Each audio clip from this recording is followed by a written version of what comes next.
On a affaire ici à l'un des chapitres les plus importants de tout le manga. À travers ces quelques pages, 25 ans d'histoire viennent tout juste d'être bouleversés pour laisser place à quelque chose qui va changer à jamais le monde de One Piece. Luffy, qu'on croyait mort dans le dernier chapitre, se relève malgré l'annonce officielle de sa défaite pour reprendre le combat entre lui et Kaido là où il s'était arrêté. C'est donc en nous révélant sa forme ultime qu'il est bien décidé à terminer son affrontement. On peut se poser pas mal de questions par rapport à ce qu'il vient de se passer. Est-ce que le simple fait d'avoir caché le véritable nom, les véritables origines et surtout les enjeux autour du fruit de Luffy ne fait pas apparaître certaines incohérences au sein de l'histoire? Par exemple, on peut se demander pourquoi le gouvernement n'a jamais essayé de capturer Luffy alors qu'ils nous disent qu'il cherchait à mettre la main sur le Gomu Gomu no Mi depuis plus de 800 ans. Est-ce que Roger, Oden ou même Shanks étaient au courant de l'existence d'un tel pouvoir, capable sans nul doute de ramener le soleil sur le monde? Personnellement, j'ai vraiment adoré le chapitre. Cependant, comme je l'ai dit, il bouleverse pas mal de choses et j'ai quelques craintes pour la suite de l'histoire. Et ce sont toutes ces questions que j'ai envie de traiter dans cette vidéo. Comme d'habitude, si la vidéo vous plaît, vous pouvez mettre un pouce bleu et vous abonner à la chaîne.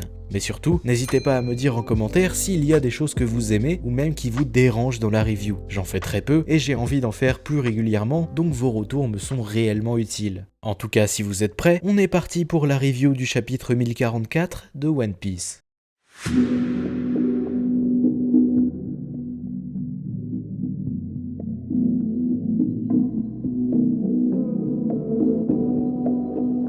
Intéressons-nous tout d'abord au 6e volume de la mini-aventure du Germa Double Six. On retrouve Niji et Yonji qui sont arrivés sur Whole Cake et qui ont été emmenés dans ce qui semble être une salle d'opération. Souvenez-vous, derrière l'alliance entre Big Mom et l'armée de Judge, la Yonko voulait simplement s'emparer de la puissance et des différentes technologies du scientifique. Alors je sais pas si ça va vraiment servir à quelque chose dans la suite du manga, mais en examinant le corps des deux Germa, on pourrait en apprendre un peu plus sur le fameux facteur de lignage que Yonji nous avait introduit au chapitre 840. Puisqu'on sait que c'est grâce à la découverte du docteur Vegapunk qu'ils ont pu mettre en place une aussi grande puissance militaire. Bref, je sais pas vraiment comment on pourrait introduire ça plus tard, mais je trouvais ça cool de montrer que ça les intéresse toujours autant. Le chapitre s'ouvre sur le réveil de Luffy, qui lui-même ne comprend pas pourquoi il est en si grande forme après le coup et la défaite qu'il vient de subir. On nous confirme enfin que le capitaine des Mugiwara est bel et bien Joy Boy, et Sanji, Kid, Law, Yogoro et Marco commencent à réentendre sa voix, redonnant de l'espoir à tous leurs alliés.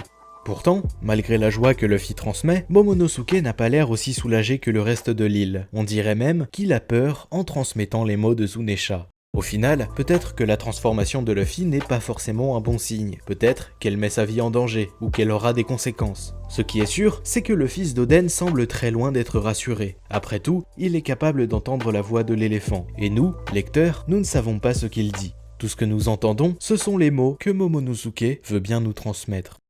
Dans tous les cas, la nouvelle est rassurante pour tout le monde. Luffy est bel et bien vivant, cependant, nous n'avons toujours aucune trace de Zoro. Au chapitre 1037, on le voyait incapable de bouger face à la mort. Et c'est 4 chapitres plus tard qu'on le reverra pour la dernière fois complètement inconscient. Qu'est-ce qu'il est devenu ? Malheureusement, tout comme vous, je n'ai pas la réponse à cette question. Mais j'aime beaucoup l'idée de la grande faucheuse et d'un Zoro aux portes de la mort. Dans de précédentes vidéos, j'avais pu théoriser sur le fait que Brook pourrait intervenir et sauverait son sabreur avant que son âme ne soit emportée dans l'au-delà. Je ne pense donc pas qu'il soit mort, puisque de toute façon, faire mourir un personnage qui n'a même pas encore réalisé son rêve et n'a pas pu tenir sa promesse ferait beaucoup trop de mal à l'œuvre. Je suis donc toujours convaincu qu'il est coincé dans une sorte de monde parallèle entre la vie et la mort avec la faucheuse.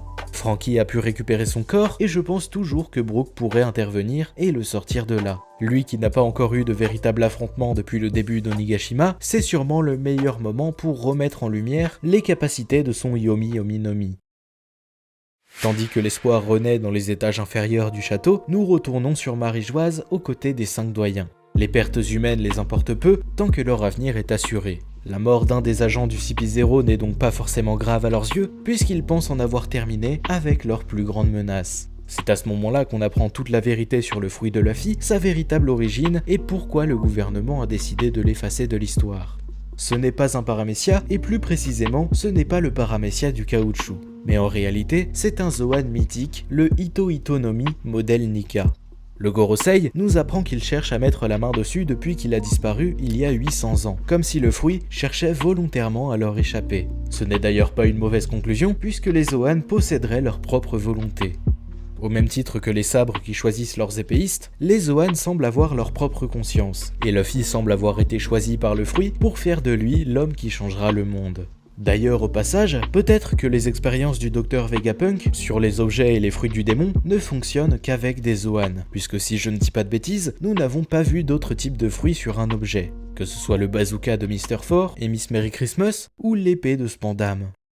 En le mangeant, Luffy a acquis les propriétés du caoutchouc. Son éveil accentue son élasticité en lui donnant plus de force, mais surtout plus de liberté. La seule limite à ses pouvoirs est désormais son imagination. Je pense que c'est notamment pour ça que plus tard dans le chapitre, il est capable de soulever la terre pour stopper l'attaque de Kaido. Les pouvoirs de ce fruit font sourire le monde entier, remplaçant les soucis et les maux par la joie et le rire. Je me demande donc, est-ce que le sourire que provoque le pouvoir de ce fruit du démon n'aurait pas un lien avec le fou rire qu'a eu Roger et son équipage en arrivant sur Lost Tale? En fait, on sait que le One Piece est lié à Joy Boy. Il aurait pu utiliser ce pouvoir pour laisser une sorte de blague sur la dernière île en attendant que Luffy et son fruit puissent le découvrir en temps et en heure. Je me dis qu'en arrivant devant, Roger n'aurait rien eu d'autre à faire que de rigoler, en comprenant qu'il était arrivé trop tôt. Surtout qu'on va le voir dans un instant, mais dans la scène qui suit, Iori dit que pendant la période où Oden était forcé à danser, il avait quoi qu'il arrive, le sourire aux lèvres. Je me dis que tout ça pourrait être lié à la joie que transmet le guerrier de la libération et de son tambour qui bat dans sa poitrine. Le chapitre se poursuit au 2e étage où Orochi supplie toujours Iori de le libérer. Souvenez-vous, dans le chapitre 1041, Komurasaki avait distrait le shogun pour lui planter un clou en granit marin, l'empêchant totalement de se transformer pour qu'il reste à jamais coincé sous les débris du château. Elle lui avait au passage révélé qu'elle était la fille d'Oden et elle retire désormais son masque pour lui montrer les larmes qu'elle a quand elle joue sa chanson préférée. Malgré tout ce qu'Orochi a fait, Oden n'a jamais cessé de croire ses promesses, pensant naïvement pouvoir sauver tous ses otages et rendre son pays meilleur. C'est alors que Kanjuro arrive et brûle Orochi. J'avoue que j'ai eu beaucoup de mal à comprendre cette scène. Et d'ailleurs, encore maintenant, il est difficile de connaître les réelles intentions de l'acteur. Il pourrait très bien avoir respecté les promesses du clan Kozuki comme Iori nous le laisse penser, ou vouloir tout simplement terminer sa vie auprès de son maître qui lui a laissé une dernière chance. Je penche évidemment plus pour la deuxième option. J'ai été un peu déçu du développement de Kanjuro et Orochi à partir d'Onigashima. Je me dis qu'on aurait pu avoir quelque chose d'un peu plus intéressant et un peu plus poussé. L'histoire du traître qui faisait fuiter les infos était vraiment trop bien, mais j'ai l'impression que c'est pas allé bien plus loin. Le shogun n'a fait que se cacher tout le long de l'arc, et Kanjuro n'a fait que perdre tous ses combats pour revenir à chaque fois. C'était une construction un peu étrange et pas vraiment passionnante. Par contre, que ce soit Iori qui se débarrasse de lui en le laissant mourir sous le château, j'ai vraiment beaucoup aimé. Et les scènes de ce chapitre et du chapitre 1041 sont vraiment très cool à lire. Le chapitre se termine sur Luffy qui dévoile la forme de son Gear 5 et qui attrape Kaido dans une scène qui ressemble trait pour trait à un cartoon. J'ai trouvé ça vachement intéressant d'utiliser la forme du cartoon pour le combat. Déjà, parce qu'on nous dit bien que son fruit est drôle et qu'il redonne le sourire aux gens, mais aussi pour nous faire comprendre toute la liberté que ses pouvoirs lui offrent. Il arrive à soulever la terre comme si c'était un simple drap, il peut attraper Kaido d'une seule main et le faire voler dans tous les sens, et ça ne m'étonnerait pas que, comme dans les dessins animés, il puisse sortir un explosif ou un marteau de sa poche, puisqu'on nous dit vraiment que ses pouvoirs ne sont limités que par ce qui lui passe par la tête. Malgré tout, même si je trouve cette capacité très intéressante et ultra originale, j'ai quelques craintes pour la suite de l'histoire. En effet, j'ai peur qu'on perde toute la tension lors des combats. Voir un Luffy à bout de force se relever uniquement grâce à sa volonté de réaliser son rêve, comme on a pu le voir face à Lucci sur Enies Lobby ou contre Katakuri sur Whole Cake, j'ai peur que cet effet de cartoon ne soit trop présent et enlève toute la crédibilité à ses combats, et qu'on ne reconnaisse plus l'essence même de One Piece, ne rien lâcher pour arriver à ses fins. Si Luffy a pu se réveiller après sa mort, peut-être qu'il ne peut tout simplement plus mourir. Et personnellement je trouverais ça dommage, puisque encore une fois, on perdrait tout cet aspect de frayeur après qu'il se soit pris un coup, et nous n'aurions donc plus peur d'une potentielle défaite. Qui pouvait s'attendre à la conclusion de Marineford? Maintenant qu'on a lu ce chapitre, et s'il ne peut pas perdre, ce genre d'événement n'a quasiment plus aucune chance de se produire. Mais je fais confiance à Oda. Généralement, quand il nous montre un nouveau pouvoir, il donne tout sur le chapitre, et puis c'est dans le suivant qu'on voit réellement à quoi il ressemble. Donc pour donner un vrai avis sur son éveil, je préfère au moins attendre le prochain chapitre. Maintenant, peut-être qu'il existe d'autres fruits du démon de l'humain portant le nom d'un dieu. Rappelez-vous, c'est dans l'arc Skypiea qu'on entendait pour la première fois le nom du dieu du soleil. Ce nom était accompagné de celui de la pluie, de la forêt et de la terre. Peut-être que par la suite, nous rencontrerons ces fruits et ces pouvoirs divins. Im par exemple pourrait posséder celui de la forêt. On a pu le voir dans la salle des fleurs de Marie-Joise avec un papillon sur le doigt, semblant donc être très proche de la nature. Peut-être que la tempête qu'a provoqué Dragon sur Lockdown provient du dieu de la pluie. Et peut-être qu'on rencontrera plus tard un autre personnage, habité cette fois-ci par le dieu de la terre mentionné au chapitre 287. Mais je me demande si ça ne ferait pas un peu beaucoup alors qu'il ne reste plus beaucoup de temps avant que Luffy ne mette la main sur le One Piece. Au passage, la rivalité avec Barbe Noire n'a elle aussi jamais été aussi grande. Luffy et son pouvoir de ramener le soleil sur le monde, et Teach et ses capacités à le plonger dans une nuit complètement noire. Le soleil contre les ténèbres.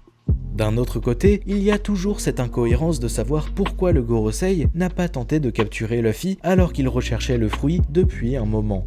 Mais je pense que la réponse à cette question est plutôt simple. En effet, dans le chapitre 1037, le Conseil des 5 doyens pense que le Ito Itonomi modèle Nika, qui n'est pas cité directement à ce moment-là, est une simple légende, puisqu'il n'est pas apparu et ne s'est pas éveillé depuis plus de 800 ans. En fait, je pense qu'avant ce chapitre, il n'avait simplement pas fait le lien entre ces deux pouvoirs. Et c'est d'ailleurs en faisant cette découverte qu'il décide subitement d'arrêter la traque de Robin pour se concentrer sur son capitaine. Maintenant, il reste à savoir comment ils ont pu le découvrir.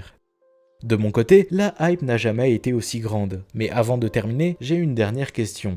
Est-ce que Shanks était au courant de tout ça lorsque Luffy a mangé son fruit du démon? Si c'est le cas, toute la symbolique autour de la scène où il lui donne son chapeau pourrait totalement changer, tout comme la vision qu'on a de son personnage.